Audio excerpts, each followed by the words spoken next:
I had a friend, Nick Rockefeller, okay, who was one of the Rockefeller family, and he, when I was running for governor in Nevada, he came to me, introduced himself to me through an attorney, and we became friends. We started talking about things, and be specific about when you met Rockefeller, how it happened in these discussions. I met Rockefeller through a female attorney I knew, who called me up one day and said, one of the Rockefellers would like to meet you. I made a video called Mad as Hell, and he'd seen the video and wanted to meet me, and knew I was running for governor of Nevada. So sure, I'd love to meet him. And I met him, and I liked him, and he was a very, very smart man. And we used to talk and share ideas and thoughts. And he's the one of the things he told me was that he grew up, he was at the house one night, and we were talking, and he started laughing. He said, Aaron, what do you think women's liberation was about?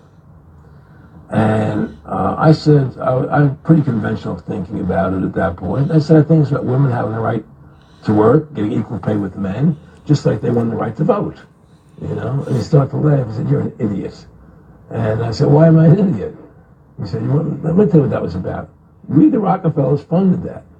We funded Women's Lib, you know? And we're the ones who got all over the newspapers and television, the Rockefeller Foundation. He says, and you want to know why? He said, there were two primary reasons. And they were, one reason was we couldn't tax half the population before Women's Lib. And the second reason was, now we get the kids in school at an early age. We can indoctrinate the kids how to think, which breaks up their family. The kids start looking at the state as the family, as the school, as the officials, as their family, not as the parents teaching them. And so those are the two primary reasons for Women's Lib, which I thought up to that point was a noble thing. You know, when I saw their intentions behind it, where they were coming from when they created it, and the thought of it, I saw the evil behind what I thought was a noble adventure. Schooling is a form of adoption. You give your kid away at his most, or his or her most plastic years, to a group of strangers. You accept a promise, sometimes stated and more often implied, that the state, through its agents, knows better how to raise your children and educate them than you, your neighbors, your grandparents, your local traditions do. And that your kid will be better off so adopted. By the time the child returns to the family, or has the option of doing that, very few want to. Their parents are some form of friendly stranger too, and why not? In the key hours of growing up, strangers have reared the kid. Now let's look at the strangers, of which you were one and I was one. Regardless of our good feeling toward children, regardless of our individual talents or intelligence, we have so little time each day with each of these kids, we can't possibly know enough vital information about that particular kid to tailor a set of exercises to that kid. Oh, some of us, will try more than others, but there simply isn't any time to do it to a significant degree. So what we do is accept, and of course if we don't accept this, we're fired or harassed. We accept a state's prescription that's written in manuals. You do this first, and this second, and this third, and here you have a little latitude to talk to the kids. And the way the state checks on whether you've followed that diet is there's standardized tests given at intervals. If your kids do badly, it does not mean that they're bad readers or anything else. It means that they haven't been obedient to the drills the state set down, and they're marked for further treatment later on, or they're marked to be excluded from responsible jobs. Perhaps some ways by being excluded from the colleges that lead to responsible jobs, in other ways from the licenses that lead to responsible jobs. This was all worked out. It didn't evolve by a lot of rational people saying, we'll take this, this, and this from the past, then the next generation will take this, this, and this. This was set down largely in a handful of places. Prussia was perhaps the most prominent of those places. And the Prussian experiment leaped into the United States almost immediately in the 1840s, leaped into the United States. Its propagandists covered the country here. Its backers, its financial backers, set up the most important teacher training institutes and financed those institutes. And then no one was allowed to become a teacher who didn't more or less subscribe to the fact that experts could create a curriculum and pedagogues could administer it. Well, that's exactly what Horace, the Roman essayist, talked about in several of his essays. He said, the master creates the lessons. The pedagogue, the teacher, administers the lessons. But if you find the teacher creating the lessons or deviating from the direction those lessons are headed in, you get rid of the pedagogue. But the people who gave us schooling weren't these wealthy people. They were utopian thinkers who believed the family and tradition were the greatest obstacles to making a perfect society, a utopia. And every utopia that survived invents schooling long before we had universal force schooling. There were always little neighborhood schools, and but they all invent universal schooling of a homogeneous variety in order to reach utopia. Now let's shift to the basis of your question, which is Rockefeller and Carnegie and J.P. Morgan. These people saw a different kind of utopia through solving the problem of production with high-speed machinery. They saw that material abundance could be created, and that want, first of all, of course, they thought they could become supremely wealthy, which they did.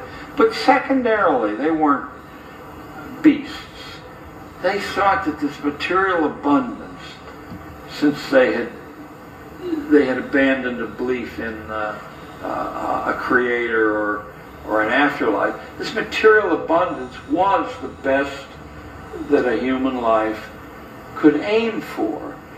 And to do that, the family had to be moved off center stage, and the children had to be processed like raw materials. These are the people who saw to it with their influence that when legislation that was wildly radical based on any past model was proposed, that the right legislators would vote that legislation through. They saw to it that money was available to build these vast piles of brick and stone and to drain children out of the community by the force of law, mind you. If you gave children and families options, it probably would take half a decade before many people tried the options. But I think inside of a decade, the institutional schools would vanish because they don't teach the way children learn, nor can they teach the way children learn. That's not what they're set up to do. They're set up to produce a predictable, homogeneous, safe product. They're set up to sort people into occupational categories, roughly consonant with what the current economy demands. Your theorists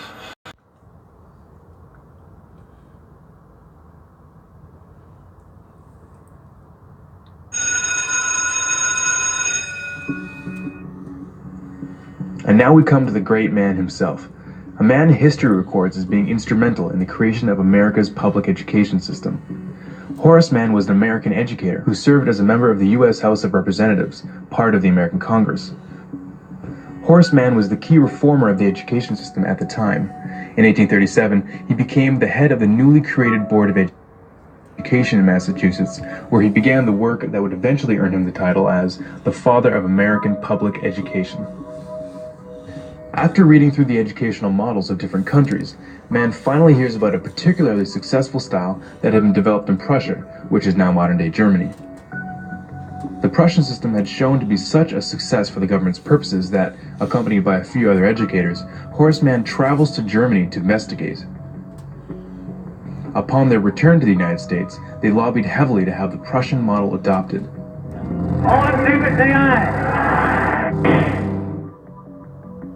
Interest in Prussia had also been growing in the northern half of the continent. Around this time, the Canadian superintendent of schools, Egerton Ryerson, traveled to Prussia in search of a new model of education. His journeys also included visiting Horace Mann in Massachusetts to further examine the system he would eventually adopt. George Brown, the editor of Toronto's Globe newspaper, was even quoted saying that Ryerson had successfully imported Prussian education into Ontario. During the next 30 years or so, a whole line of American dignitaries came to Germany to earn degrees. Interestingly enough, those who earned degrees in Germany came back to the United States to staff all the major universities. By 1900, all the PhDs in the United States were trained in Prussia. As the first secretary of the State Board of Education, Horace Mann promoted his new concept that the state is the father of children. He stressed that it was the responsibility of the state to ensure that education was provided for the child. A very noble idea, of course, but what exactly did he mean by that? And how did he define education? It seems like a very broad subject. It is a very broad subject. Education encompasses all of human history and all the knowledge we have gathered during that time. Not to mention, and perhaps most importantly, what we as human beings learn over our lifetime on a personal level. Horace Mann's 10th annual report in 1846 led to the first state law that made it mandatory for children to go to school. It was during that year that he supported the governor of Massachusetts in adopting the Prussian model of education for the entire state. How did he do that? The governor of the time, Edward Everett, as it turns out, was the very first to receive a PhD from, can you guess where? That's right, Prussia. From then on, it spread very quickly. Just after Everett installed the Prussian model in the state of Massachusetts, the governor of New York set up the very same method in 12 New York schools. Horace Mann's sister, Elizabeth Peabody, of the Peabody Foundation, saw to it that right after the Civil War, the Prussian system that was then being taught in the northern states was integrated into the conquered South. By 1900, most of the compulsory schooling laws that implemented the new system had been passed. From then on, every American child grew up under the Prussian system. So what exactly was the Prussian education system that everyone thought was so amazing that it just had to be adopted throughout the free world? To give you just a bit of background, in the 18th century, the Kingdom of Prussia, which is now modern-day Germany, was among the first countries of the world to introduce free and compulsory education. After the Prussians were defeated by Napoleon in 1806, it was decided that the reason why the battle was lost was that the Prussian soldiers were thinking for themselves in the battlefield instead of following orders. To make sure that this couldn't happen again, a new 8-year system of schooling was created. This new system provided not only the skills needed for the early industrialized world, such as reading, writing, and arithmetic, but also a strict education that taught duty, discipline, respect for authority, and the ability to follow orders. Elite children destined for higher offices went on to attend private schools, while the rest of the population had no access to the secondary education. They were destined for the working class.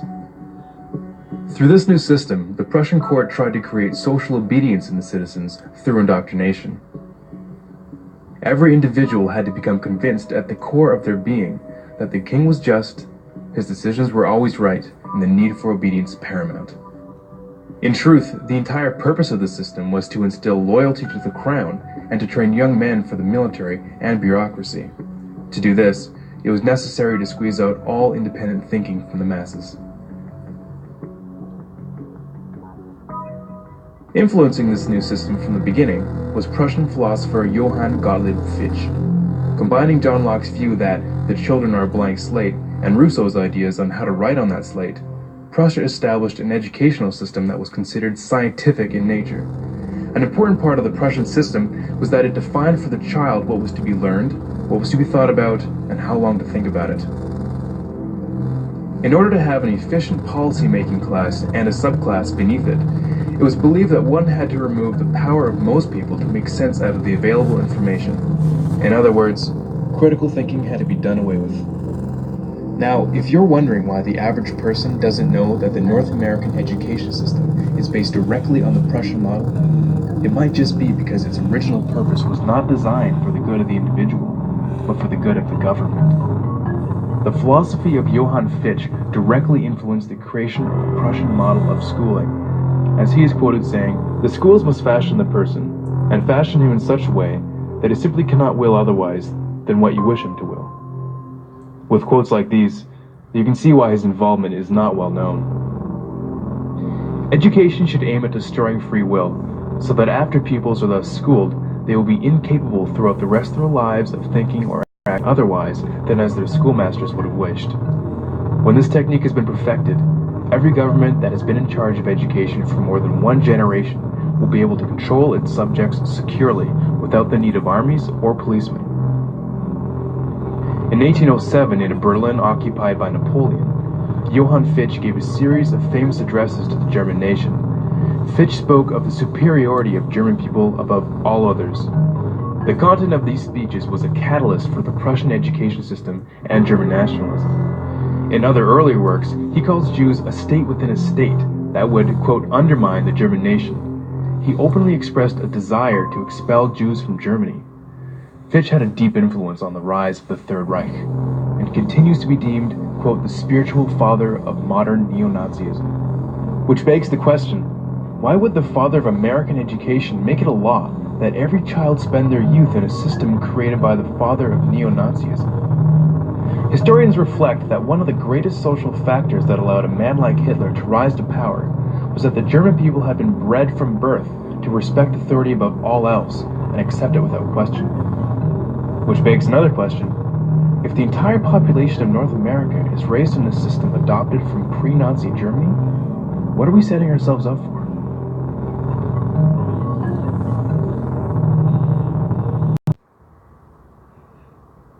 I mean, most schooling is just training for stupidity and conformity. But every once in a while, and that's institutional too, there are reasons for that. But occasionally, you know, you get a spark. Somebody will challenge your mind, you know, make you think, encourage you to think, and so on. And that's a tremendous effect. You know, you just reach all sorts of people. Of course, if you do it, you're going to be, you may very well have problems. You have to tread a narrow line. There are plenty of people who don't want students to think. They're afraid of the crisis of democracy. You know, people start thinking and you get all these problems I was quoting at the beginning. You know, they won't have humility enough to submit to a civil rule, you know, or they'll start trying to press their demands in the political arena, or they'll, you know, have ideas of their own instead of believing what they're told. And privilege and power typically doesn't want that. So they can react. And a high school teacher who tries to get students to think may find repression, firing, and so on. You said a lot about the role of the media in a so-called democracy. I'm wondering how you see the role of our educational system, what it's doing right now, what forces are driving it, and what constraints are on it, and how should it operate? Mm-hmm. Well, I quoted the Trilateral Commission view of the educational system, namely it's a system of indoctrination of the young. And I think that's correct. It's a system of indoctrination of the young. That was the way the liberal elites regard it, and they're more or less accurate. So the educational system is supposed to train people to be obedient, conformist, not think too much, do what you're told, stay passive, don't cause any crises of democracy, don't raise any questions, and so on. That's basically what the system is about. Even the fact that the system has a lot of stupidity in it, I think, has a function. You know, it means that people are filtered out for obedience. If you can guarantee lots of stupidity in the educational system, you know, like stupid assignments and things like that, you know that the only people who will make it through are people like me and like most of you, I guess, who are willing to do it no matter how stupid it is, because we want to go to the next step, you know. So you may know that this assignment is idiotic and the guy up there couldn't think his way out of a paper bag, but you'll do it anyway because that's the way you get to the next class, and you want to make it, and so on and so forth. Well, there are people who don't do that, you know. There are people who say, I'm not going to do it, it's too ridiculous, you know. Those people are called behavioral problems, or something like that. They end up in the principal's office or in the streets or selling drugs or whatever. And all of this is a technique for selection for obedience. And I don't know how to prove this, but I have a feeling that when you go to the elite universities, you find more obedience and conformity, probably because you're getting the students who were better able to do it. You know? Well, all of that is functional. That's the way it works. But it works right through graduate school. I mean, by the time you get to graduate school, it's already a little more varied because some real contradictions develop in the system. The problem is that you can't have progress this way. You know, now especially in the sciences and engineering, that's a problem because the corporations need science and engineering. You know, if you don't have innovation, you're really in trouble. So they have to encourage creativity and independence because you can't get anywhere if you just copy what somebody told you. You have to be challenging things all the time, challenging everything, you know, and thinking new thoughts and so on. And there you got a real contradiction. It's hard to train people to be creative and challenging and so on, and yet to ensure that somewhere else in their lives they're conformist and obedient and never think. So you have problems. That's a serious problem in Japan, incidentally. We think of Japan as this tremendous superpower, but that's very misleading. Japan, for example, is very poor in science, for example, and they're aware of it. And part of the reason is it's part of the same thing that makes them good workers, obedient workers. It's a very obedient society, very deferential and conformist society. And one effect of that is that you know there are real constraints against independent, free thinking, and you see it in the sciences very clearly. But it's a problem here too. So there are those contradictions, and when you get to graduate school, they're beginning to show up. They show up much less in the ideological subjects, because there it doesn't matter so much if people have, you know, there isn't, profits aren't made by historians having original ideas about the French Revolution, so they can have conventional ideas. And that means that the pressure to try to support innovation and freedom is much less, and the pressures for conformity, on the other hand, are much greater. Because in the ideological subjects, it begins to be dangerous if people think the wrong thoughts. I mean, the purpose is just to impose authority. You know, here's the great thoughts. All this other stuff is rubbish. Just learn those and you're okay. I'll pick them. You memorize them. That's basically the line. Now, of course, that's the opposite of education. I mean, that's the way you study Talmud or something like that. But it's very popular, and I think it reflects the same concern over the crisis of democracy. In fact, Bloom himself was extremely, the incident that really got to him was a case in Cornell where he was a professor, where some black students took over one of the buildings, and he said that's just like the Nazis, you know, it's back to the Nazis. He has a whole business about the Nazis and so on and so forth. Well, you take a look at what happened in that. He doesn't tell you what he thought and he says the faculty capitulated, you know, just like Heidegger capitulated to the Nazis and so on. What actually happened, if you look back, is that there were real grievances. Undoubtedly, the students shouldn't have done what they did and go into the building with guns and so on, but it was settled very amicably. It was settled amicably. Nobody was killed. The grievances were to some extent dealt with, and the net result was better than it was before. Well, he didn't tell you what he thought they should have done, but it's sort of implicit. I mean, I guess they should have bombed the place or something like that. But that's what really set him off. And in general, what set many people off was the 60s are now described in the literature as if it was a time when students were running around burning libraries and, you know, destroying the foundations of civilization and so on. What was actually going on is they were asking questions. You know, they were raising questions. They were looking into things that people hadn't looked into before. They were not just obedient.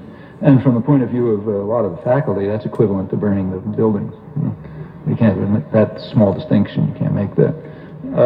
There's pressure to turn the schools back to the days when you didn't have to worry about those things, like disobedient students asking questions about things that you didn't tell them to think about, and so on.